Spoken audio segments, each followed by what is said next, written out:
हुई। अब बात करते हैं जो मंदिरों का विध्वंस किया जा रहा है कथित हिंदूवादी सरकारों के द्वारा, हिंदू हृदय सम्राटों के द्वारा, ये सब छद्म लक्ष्य हैं मेरी दृष्टि में, ये सब छद्म लक्ष्य हैं। बाहर से धर्म का आवरण लेकर अंदर से धर्म को पुष्ट करने वाला धर्माभासी शासक बाहर से तो लगता है धर्म को पुष्ट कर रहा है, लेकिन दीर्घावधि में वह दुष्परिणाम को जन्म देता है। पूर्व काल में जब काशी में मंदिरों का विध्वंस किया जा रहा था, हम लोगों ने विरोध किया, जिसमें प्रखरता से स्वामी अविमुक्तेश्वरानंद सरस्वती का नाम आया था। तो लोगों ने कहा कि स्वामी अविमुक्तेश्वरानंद सरस्वती कांग्रेस के पक्षधर हैं, भाजपा के द्वारा बनाए जा रहे कॉरिडोर का विरोध कर रहे हैं राजनीतिक कारणों से। अस्तु, मैं व्यक्तिगत रूप से लोकतंत्र में ही निष्ठा नहीं रखता, तो क्या भाजपा और क्या कांग्रेस, मेरे लिए तो दोनों ही निंदनीय हैं। हाँ, जिन मामलों में एक आध कोई अगर अच्छा काम कर दे तो उतने अंश में प्रशंसा कर देता हूं, चलो इस मामले में तुमने ये काम अच्छा किया। लेकिन समष्टि दृष्टि से अगर विचार करें तो मैं लोकतंत्र को प्राकृतिक ही नहीं मानता। लोकतंत्र प्राकृतिक नहीं हो सकता। यहाँ पर 100 मूर्ख कह दें जिस बात को और एक विद्वान जिस बात को कहे तो 100 मूर्खों की बात जनबल से मान्य हो जाएगी। ये प्राकृतिक नहीं। मनुष्य के अतिरिक्त कोई भी प्राणी वोटिंग के आधार पर अपना मुखिया, अपना नेता नहीं चुनता। कौशल, बुद्धि, पराक्रम, गुण के आधार पर अपने नेतृत्वकर्ता का चयन किया जाता है। ये प्राकृतिक विधान है। वोटिंग करके मुझे तो नहीं देखने को मिला कि मनुष्य के अलावा कोई और प्राणी, और मनुष्यों में भी जो प्रबुद्ध व्यक्ति होगा उसको छोड़ दें, जो निकृष्ट व्यक्ति है जिसके पास विवेक नहीं है, वही वोटिंग के माध्यम से अपने नेतृत्वकर्ता का, अपने शासक का चयन करता है। तो व्यक्तिगत रूप से इस जन्म में भी और पूर्व जन्म में भी राजतंत्र से हमारा बहुत ही निकट संबंध होने के कारण और लोकतंत्र की सड़ी व्यवस्था को अपने आंखों से देखने के कारण, शास्त्रों में जो लोकतंत्र का विधान, गणतंत्र का विधान वर्णित है, राजधर्म पर्व आप देख लें महाभारत का, भीष्म पितामह ने जो गणतांत्रिक संविधान बताया है, कैसे नेता हो, उनमें क्या लक्षण हो, उसकी क्या विधि होनी चाहिए, उन लक्षणों से रहित इन आतताइयों को हम नेता नहीं मानते।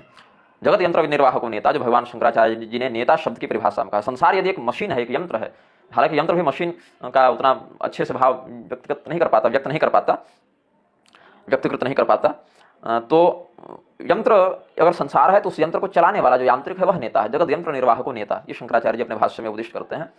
ये संसार को तो भ्रष्ट करने में लगे हैं, ये क्या निर्वहन करेंगे, यंत्र का निर्वाहक तो सिद्ध होंगे नहीं। तो शंकराचार्य जी जिस नेतृत्व की बात करते हैं, वो नेतृत्व शक्ति इन नेताओं में देखने में नहीं मिलती। इसलिए इन नेताओं को हम आतताई कहते हैं, नेता नहीं कहते। पहले हमें बताया गया कि मंदिरों को लोगों ने अपने घरों में बंद करके रखा था, कब्जा करके रखा था, वहां पर शौचालय बना रखे थे, इसीलिए सरकार उनको मुक्त करा रही। बहुत बढ़िया बात। अब ये बात जो लोग कह रहे हैं, या तो वो पैसे में बिक चुके थे, या तो वाराणसी में उनका दीर्घ प्रवास नहीं रहा। मेरे सगे अनुज वाराणसी में लगभग 5-6 वर्ष लगातार रहे, कॉरिडोर के क्षेत्र में रहे अध्ययन के लिए, 5-6 वर्ष लगातार रहे मेरे सगे अनुज। मेरे अन्य जो फुफेरे मौसेरे भाईगण हैं, भ्रातागण हैं, वो भी लगभग 2 वर्ष 3 वर्ष 4 वर्ष 5 वर्ष तक रहे। हमारे कुल पुरोहित जो हैं, उन कुल पुरोहित के कई सगे रिश्तेदार संबंधी वाराणसी में दीर्घ काल से, कई दशकों से रह रहे हैं, और धर्माधिकारी गणों से तो उठना बैठना है। तो मैं अपना अनुभव ही बता दूं आपको। जिन विनायकों का, मंदिरों का कोई भी व्यक्ति के घर में स्थान नहीं था, बाहर में थे, नित्य पूजा हो रही थी, नित्य सेवा हो रही थी, कोई शौचालय में कैद नहीं थे, उनकी नित्य पूजा अर्चना बढ़िया से हो रही थी, उनको भी तोड़ कर फेंक दिया गया। और ये चमचे जो है सरकार के, ये जो भ्रष्ट धर्मद्रोही जन है, कथित हिंदू हैं, ये कहते नहीं सरकार तो कॉरिडोर बना रही, बहुत बढ़िया। ऐसा बिल्कुल नहीं है। सरकार ने मंदिरों को तोड़ा है, यह सत्य है, और उन मंदिरों को भी तोड़ा है जिन मंदिरों की नित्य पूजा अर्चना हो रही थी। अभी ताजा ढूंढीराज गणेश का प्रसंग देख लें। हम लोग स्वस्ति वाचन में कहते हैं, विनायकम गुरुम भानुम ब्रह्म विष्णु महेश्वरान सरस्वती प्रणम्यादो सर्वकार्यार्थ सिद्धये। ढूंढीराज गणेश का कैसे प्रादुर्भाव हुआ, कैसे भगवान गणेश ढूंढीराज, दिवोदास का प्रकरण आप देखें गणेश पुराण के क्रीड़ा खंड में, तो वहां मिल जाएगा भगवान गणपति का कैसे ढूंढीराज विनायक के रूप में प्रादुर्भाव हुआ है। ये सब आप देख लें। तो मैं पूछना चाहूंगा इन सरकारों से कि तुम्हारा बाप वसीयत में छोड़ के गया था कि तेरी अम्मा दहेज में लाई थी इन मंदिरों को। जिस अधिकार से तुम मंदिरों को तोड़ रहे हो, तुम्हारा क्या अधिकार है उन मंदिरों पर? क्या तुमने उन मंदिरों को बनवाया? क्या तुम्हारे बाप दादों ने मंदिर बनवाए? अम्मा को दहेज में मिला था मंदिर? वो सनातन की संपत्ति है, अनादिकाल से प्रतिष्ठित है लोक कल्याण के निमित्त। तुम्हें कोई अधिकार नहीं है उन मंदिरों को नकारात्मक दृष्टि से हाथ भी लगाने का। ये नहीं कि मंदिर आज यहाँ से उखाड़ कर ये बना दो, वहां पर स्थापित कर दो। तुम्हारे हाथ पैर को काट के प्रोस्थेटिक लगा दे तो चलेगा?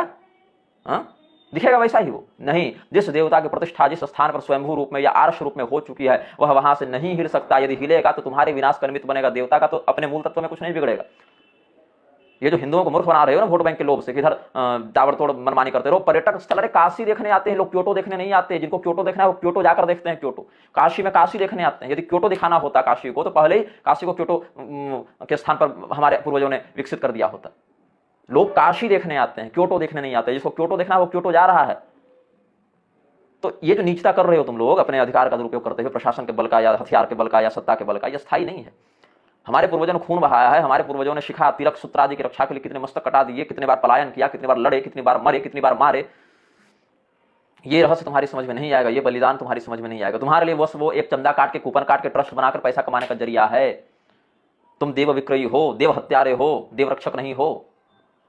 मैंने स्वयं जाकर जिन मंदिरों का दर्शन किया था आज से 3 वर्ष 4 वर्ष 5 वर्ष पहले, जो मंदिर नित्य प्रतिष्ठित सेवा में थे, जिनकी पूजा अर्चना विधि पूर्वक प्रतिदिन हो रही थी, जिन पर किसी का अवैध कब्जा नहीं था, उन मंदिरों को भी उखाड़ उखाड़ कर फेंक दिया गया। आज नामो निशान नहीं है। ये नहीं कि बाद में स्थापित कर देंगे।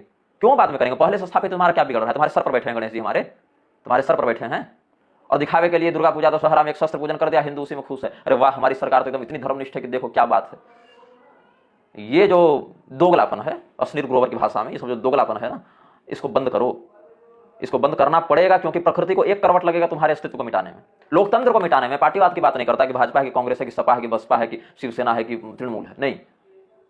अधर्म चाहे जिसका स्वरूप धारण करके जिसके बैनर तले आए, मैं उसका विरोध करूंगा। और ये जो राष्ट्रीय समलैंगिक संघ बना के घूम रहे हैं लोग, इस शब्दावली पर तुम्हें आपत्ति हो सकती है, लेकिन अपनी पहचान तुम खुद जाहिर कर रहे हो। जिस दिन मोहन भागवत ने कह दिया कि समलैंगिकता का शास्त्रों में प्रमाण है, हंस और डिंभक के रूप में, संघ के समर्थक रविशंकर ने कह दिया कि शिवजी और भगवान महादेव भगवान नारायण समलैंगिक संबंध से पुत्र उत्पन्न किए थे, उसी दिन ये लोग समलैंगिकता के ही द्वारा संबोधित किए जाने योग्य बन गए। तुम्हारे मन में जब आता हमारे देवताओं को समलैंगिक कह देते हो, हमारे शास्त्रों में वर्णित शास्त्रीय वरदान गृहित पात्रों को तुम, इतिहास सिद्ध पात्रों को तुम समलैंगिक कह देते हो। तुम्हें समलैंगिक कहने में मुझे किस बात का भय होता है? और तुम्हारे तो नेताओं के वीडियो लीक होते रहते हैं समलैंगिकता से जुड़े हुए, काले कारनामे लीक होते रहते हैं, तो मुझे कोई आपत्ति नहीं है। राष्ट्रीय स्वयंसेवक संघ अब राष्ट्रीय समलैंगिक संघ हो चुका है। मोहन भागवत को इस नीचता पर आने के लिए बहुत बहुत बधाई। हम आशा करते हैं कि नरक भी जब ये जाएंगे तो वहां से भी लतियाए जाएंगे। यमराज कहेंगे कि अभी तक हमारे पास इतने नीच व्यक्ति के रखने के लिए कोई स्थान नहीं है, हमें समय दिया जाए। तो जो मंदिर तोड़े जा रहे हैं इन लोगों के बहकावे में, उकसावे में, मैं हिंदुओं से, मैं उस दिन की प्रतीक्षा कर रहा हूं जिस दिन हिंदुओं का इन लोगों से मोह भंग होगा। जिस दिन हिंदुओं का, जो अपनी बेटियां मुल्लों से प्यार है, वो क्या तुम्हारी बेटियों की रक्षा करेगा भाई? आज तक बता दीजिए, आरएसएस के पास जितने लोग हैं, आरएसएस जिस दिन चाहे, अगर चाह ले, जितने लोग हैं, जितना पैसा है, जितनी पकड़ है इस भौतिकवादी जगत में, आरएसएस जिस दिन चाह ले, पालघर में जो संतों को दौड़ा दौड़ा कर कूट कर मार दिया गया प्रशासन की उपस्थिति में, उन लोगों को सड़क पर घसीट के उनको वहीं पर दंड दे सकता है। अरे बाकी को छोड़ो, जो तुम्हारा कार्यकर्ता है ना, जो बंगाल में, केरल में, कश्मीर में मर गया, उसके नाम पर आरएसएस एफआईआर दर्ज करवा के उसके परिवार को न्याय नहीं दिला सकता। ये समलैंगिक नपुंसकों का संगठन बन गया है आरएसएस। मोहन भागवत तो खैर क्या है कि वो मानसिक रूप से पशु हो चुका है। मनुष्य तो है नहीं, मनुष्य रूपेण मृगाश्चरंती, जो कहा नीतिकारों ने, ते मर्ते लोके भुवि भारभूता मनुष्य रूपेण मृगाश्चरंती। तो ये पशु है, दो पैर पर चलता है लेकिन है पशु, मनुष्य नहीं है ये। और जो लोग उसके चमचाई में, उसके चापलूसी में, चाटुकारिता में निरंतर शास्त्रीय सिद्धांतों की अवहेलना करते रहते हैं, शास्त्रीय सिद्धांतों का मानमर्दन करते रहते हैं। बस वो मैं कहूंगा एक बढ़िया से जिलेट ले आए, 2 रुपये का ब्लेड, और बढ़िया से बैठ के खतना कर लें, क्योंकि यदि आपको मुल्ला बनना है तो विधि से बने ना। ये नहीं चलेगा कि आप इधर से हिंदू के समान प्रतीत हो रहे हैं और अंदर से मुल्लागिरी कर रहे हैं, तो ये उचित नहीं है। आप अगर ये तो फिर कुफ्र कर रहे हैं दोनों तरफ से, आप अंदर से अल्लाह को मान रहे हैं, बाहर से राम राम बोल रहे हैं, ये नहीं चलेगा ना। कालने भी बनोगे तो पूछ में लपेट कर पटक दिए जाओगे बाबू। इसीलिए मैं यह कहूंगा कि जो हिंदू प्रबुद्ध हैं अब सुधरे कम से कम। जो मंदिर टूट गए तुम्हारे लोभ और इसके कारण, आप पर्यटन स्थल विकसित नहीं कर सकते, वो पिकनिक नहीं है, वो तीर्थ है। बाप चाहे पुराना हो जाए चाहे नया रहे, बाप बाप होता है। आप स्वस्थ जवान व्यक्ति को देखकर बाप बाप नहीं कर सकते, पापा पापा नहीं कर सकते उसके पीछे जाकर। तो हमारे तीर्थ अपने मूल रूप में सुरक्षित रहते हुए जितना विकास संभव है उतना विकास आप उनमें करें। जो नए नए कॉरिडोरों के नाम पर आप पर्यटन स्थल बनाते जा रहे हैं, जहां पर भोग विलास की सामग्रियां हैं, व्यभिचार का सारा इंतजाम आपने कर रखा है, तीर्थसारस्ततोगतः अत्युग्र भूरि कर्माणु नास्तिकारो अर्वाजना ते प्रतिष्ठन्ते तीर्थेषु तीर्थसारस्ततोगतः। ये नहीं चलेगा। कलयुग का प्रभाव है, जान रहे हैं तुम लोग, कलयुग के एजेंट हो, और समयानुसार जो है न्यू वर्ल्ड ऑर्डर इत्यादि की बात करते हुए रहते हो। वैश्विक शासन तंत्र का तुम लोग झंडा उठाए रखते हो, लेकिन क्या है कि प्रकृति को समय नहीं लगेगा। 5000 10,000 वर्ष कोई सभ्यता रहती है, प्रकृति 1 करोड़ बदलती है, फिर मटिया मेट सब। स्कंद पुराण के काशी खंड में चंडी चंडेश्वरो दृश्यो भवानी शंकरो ततः ढुंढिंग प्रणम्य च ततो राजराजेश मर्चयेत, या फिर ढुंढि तीर्थं ततः पुण्यं नरस्तत्र कृतोदक ढुंढिंग गणपतिं स्तुत्वा न विघ्नैरभिभूयते। या क्रीड़ा खंड जो गणेश पुराण का है, उसमें आविरासन मूर्ति मध्याद ढुंढिराजो महोत्कटः ऊ चतुर्मुनिना प्रोक्तम यत् स्वरूपं महेशितो। भगवान ढुंढिराज गणेश के विरुद्ध जो तुम लोग अभी अत्याचार कर रहे हो कि मंदिर को उखाड़ दो, यहाँ डाल दो, यहाँ रख दो, है ना, ये प्रपंच बहुत ही निंदनीय है, अभी तो कहें तो दंडनीय है। ऐसे योजना बनाने वाले पशुओं को, ऐसे योजना के लिए धन प्रस्तावित करने वाले पशुओं को, और पशु भी ठीक है, पशु तो बढ़िया है, किसी पशु ने आज तक कोई मंदिर नहीं तोड़ा, है ना। ये सब तो पिशाच हैं, पिशाच हैं, ये सब नर पिशाच हैं, ये सब, ये जो अधम व्यक्ति हैं ये दंडनीय हैं सनातनी संविधान के अंतर्गत, और दंड मिलेगा। तथा प्रच्छन्न पापानां शास्त्रा व्यवस्था, तो यह दंड तो मिलेगा ही। जो राम भक्तों के ऊपर गोली चलवा सकता है, जो व्यक्ति कहता है कि लड़के हैं, लड़कों से गलतियां हो जाती हैं, ऐसा करके बलात्कार का समर्थन कर सकता है, उस व्यक्ति को इन लोगों ने पद्म विभूषण दे रखा है।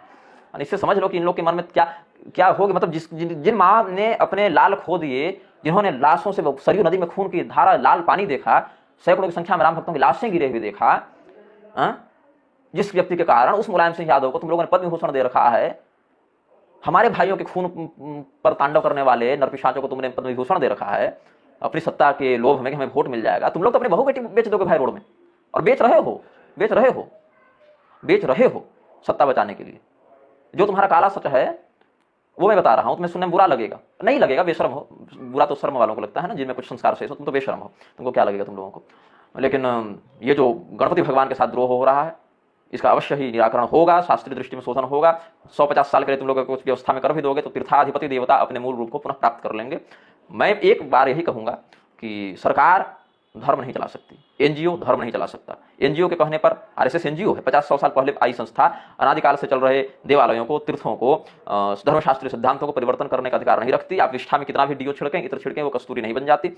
इसीलिए जो व्यक्ति स्वयं को देवता का भी शासक समझकर देव तत्व पर आधिपत्य स्थापित करने का प्रयास करता है, देव तत्व उसी का विनाश बहुत ही कष्टकारी तरीके से करता है, इसमें कोई संदेह नहीं है। तो जो भी व्यक्ति अन्य अनेक कॉरिडोरों के नाम पर हो रही विध्वंस को आंख मूंदकर बाहर से देख रहे नहीं, मैं स्वयं जाकर देखा हूं मंदिरों को टूटते हुए, जो मंदिर बिल्कुल सुरक्षित किए जाने चाहिए थे। हाँ, 2-4 मंदिर ऐसे हैं जिसमें बोर्ड लगा दिया, इस शताब्दी में ये मंदिर बना, ये मंदिर बना। उन मंदिरों का क्या जो वेद व्यास ने स्कंद पुराण के काशी खंड में लिखा है, 5000-10,000 वर्ष पुराने स्थल, उन स्थलों का क्या? ये लोग मानते नहीं कि इसमें भगवान है, भगवान ही नहीं मानते ये लोग, ये भगवान ही नहीं मानते ये लोग। ये केवल जब तक वोट लेना है तभी तक ये ट्वीट तो निकलता नहीं इनके हाथ से धर्म के रक्षा के लिए। अब बाकी क्या कहें, थोड़ा बहुत हिंदू इसी में खुश है कि चलो भैया इसने दशहरा में शस्त्र पूजन कर दिया, इसी में हिंदू खुश है। लॉलीपॉप दिखाते हैं ना, लॉलीपॉप दिखाते हैं, मान लेते हैं किसी बच्चे के पास 10,000 रुपया है, उसको लॉलीपॉप दिखा दे, बच्चा इसी में खुश, 10,000 रुपया लेके व्यक्ति निकल गया, दस्यु ठग। उसी प्रकार से इन लोगों की वृत्ति हो गई है, इन लोगों को दंड अवश्य मिलेगा। मैं अपने व्यक्तिगत रूप से भी और अपने अनुयायियों की ओर से भी इस बात का घोर विरोध करता हूं, और इस बात के प्रतिकार के लिए अपनी क्षमता की सर्वोच्च सीमा पर्यंत प्रयास भी करूंगा। इन 2 विषयों पर मैंने भी अपना वक्तव्य स्पष्ट कर दिया है। रही बात मोहन भागवत के विविध वक्तव्यों की, जो जाति वर्ण आदि पर उसने कहा है, मेरा जो 1-2 दिनों के बाद जो वर्ण व्यवस्था पर जो वक्तव्य आएगा, उसमें मैं इस बात का समन्वय प्रस्तुत करूंगा। अभी इस वक्तव्य को मैं पूर्ण करता हूं। श्रीमन नारायण।